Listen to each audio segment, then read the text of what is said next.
Sveiki atvykę į Lietuvos statistikos departamentą. Esu virtualios ekskursijos į statistikos departamentą gidė Birutė Stolytė, ryšių su visuomenė vyriausioji specialistė. Prašome užeiti.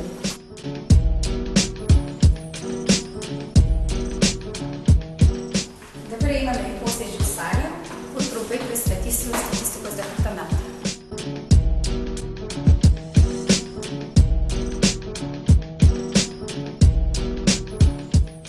Statistikos departamentas yra vyriausybės įstaiga atsakinga už oficialią šalies statistiką.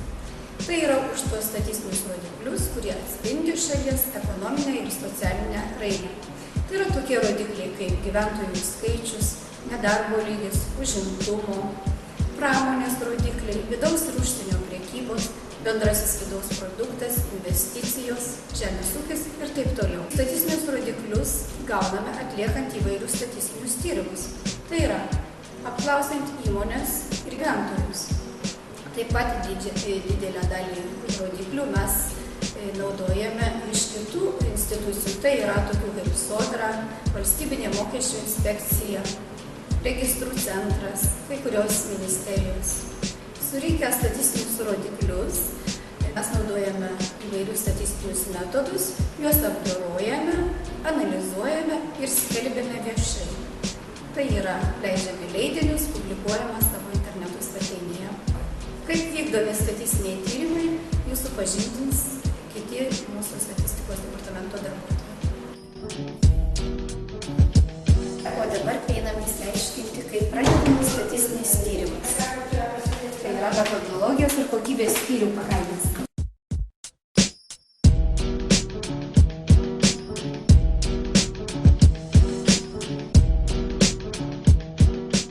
Esu Dalia Kavaliauskienė, imčių metodų poskyrio vedėja. Statistinės informacijos gamyba, kaip ir kiekviena gamyba, prasideda nuo poreikio. Poreikis statistinė informacija yra išreiškiamas teisės aktais. Kada vartotojo poreikis yra aiškus, atsakingas skyrius sudaro tyrimo planą, parengia tyrimo planą. Jeigu tyrimas nėra sudėtingas, tai dažnai skyrius pats susidaro tyrimo planą ir atlieka tyrimą. Jeigu tyrimas sudėtingesnis, ypač jeigu jis numatomas atlikti imčių metodais, tada skyrius kreipiasi į metodologijos ir kokybės skyriaus imčių metodų poskyrį ir kartu tada bendrai atliekam tyrimo planavimą. Tyrimo planavimo metu numatome, kokie bus surenkami duomenys, iš kur jie bus surenkami, kokia naudojama papildoma informacija, jeigu tokia yra. Na ir aišku, išrenkama pati imtis. Dabar einame į informacinės plėtros skyrių, kur susipažinsime, kaip duomenys patenka į elektroninę sistemą.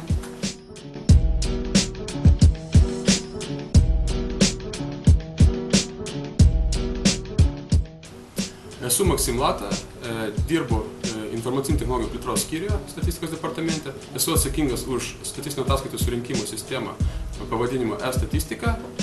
Šios sistemos pagalba respondentai gali teikti statistinės ataskaitas Lietuvos statistikos departamentui elektroniniu būdu. Neseniai šią sistemą mes atnaujinom. Atsirado daug naujų galimybių, iš kurių pagrindinės yra tokios, kad nuo šiol respondentams nereikia dėkti papildomus programinės įrangos savo kompiuteriuose, kad užpildyti elektroninės statistinės ataskaitas. Tai gali padaryti tiesiog prisijungti prie mūsų portalo online. Taip pat atsirado galimybė siųsti elektroninės statistinės ataskaitas elektroniniu paštu. Kad pasinaudoti tą galimybę, respondentas turi būti registruotas mūsų sistemoje.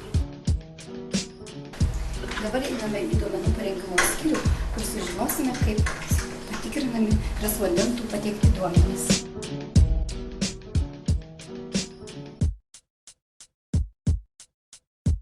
Aš esu statistikos departamento duomenų parengimo skyriaus specialistė Kristina Markauskienė. Mūsų darbas yra pagal duotą imtį surinkti iš respondentų formas, kurias atitinkamos yra paruoštos statistikos departamento atstovų. Statistikos departamentas turi ūkio subjektų registrą, iš kurio įmonės atrenkamos į imtį. Pagal veiklas, pagal veiklos pobūdį. Tada pagal veiklos pobūdį yra prašoma užpildyti atitinkamas formas statistinės ataskaitas, kurias mes pakraunam į bazę, e-statistikos duomenų bazę. ir atiduodama atitinkamiems skyriam analizai. Pavyzdžiui, ten pramonės skyrius, pramoninės formas, prekybos skyrius, prekybinės formas. Dabar einame į pramonės skyrių, kur sužinosime, kaip vykdoma statistinių rodiklių analizė.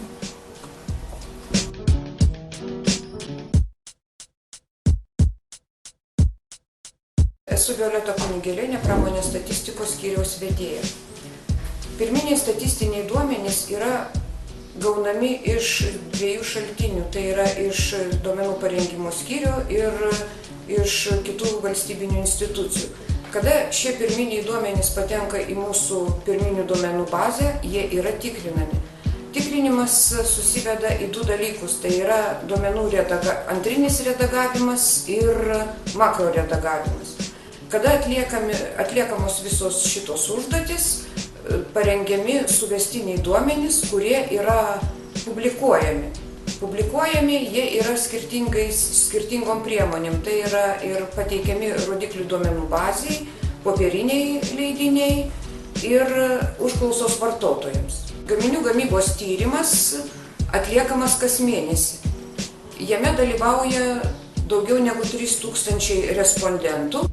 Gaminiai klasifikuojami pagal Europos statistikos patvirtintą gaminių sąrašą, kuris vadinasi Protkom sąrašas. O dabar einame į statistinės informacijos platinimo skyrių. Statistiniai rodikliai būtų beverčiai, jeigu jie nepasiektų vartotojų. Už statistinės informacijos sklaidą atsakingas skyrius statistinės informacijos platinimo. Važiuojame.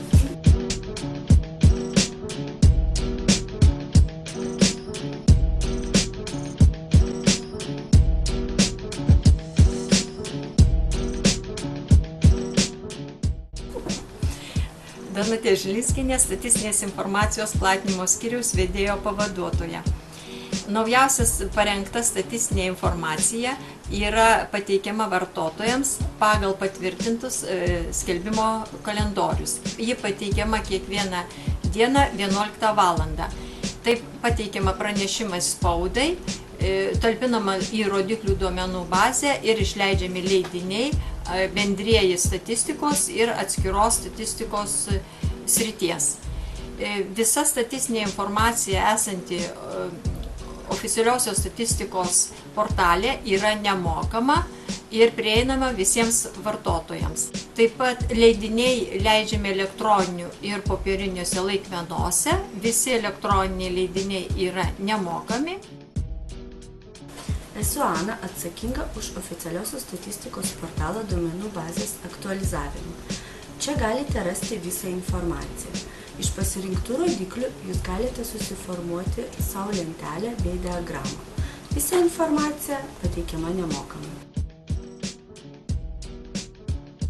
Mūsų rodiklių duomenų bazė didžiulė. Jis saugoma duomenų saugykloje serverinėje.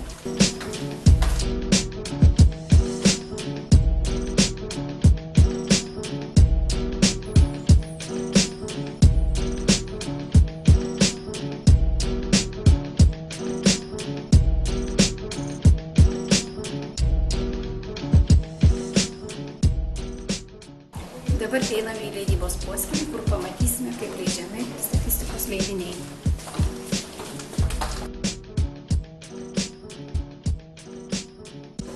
Esu Piotarovski, leidybos poskyrio vedėjas. Mūsų poskyris spausdina visą statistinę informaciją, kurią leidžiama Lietuvos statistikos departamente. Statistinė informacija iš karto yra maketuojama maketavimo bare poskyrio. Ją atlieka aukštos kvalifikacijos specialistas.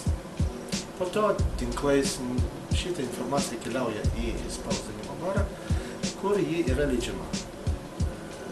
Mes leidžiame statistinę informaciją, visas knygas, kurias leidžia statistikos departamentas.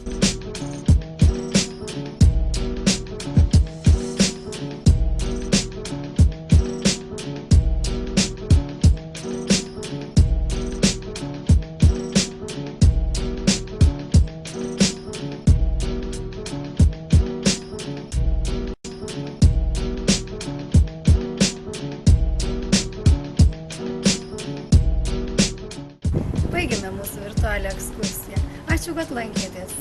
Siūlome nesikliauti gandais, naudoti statistiką.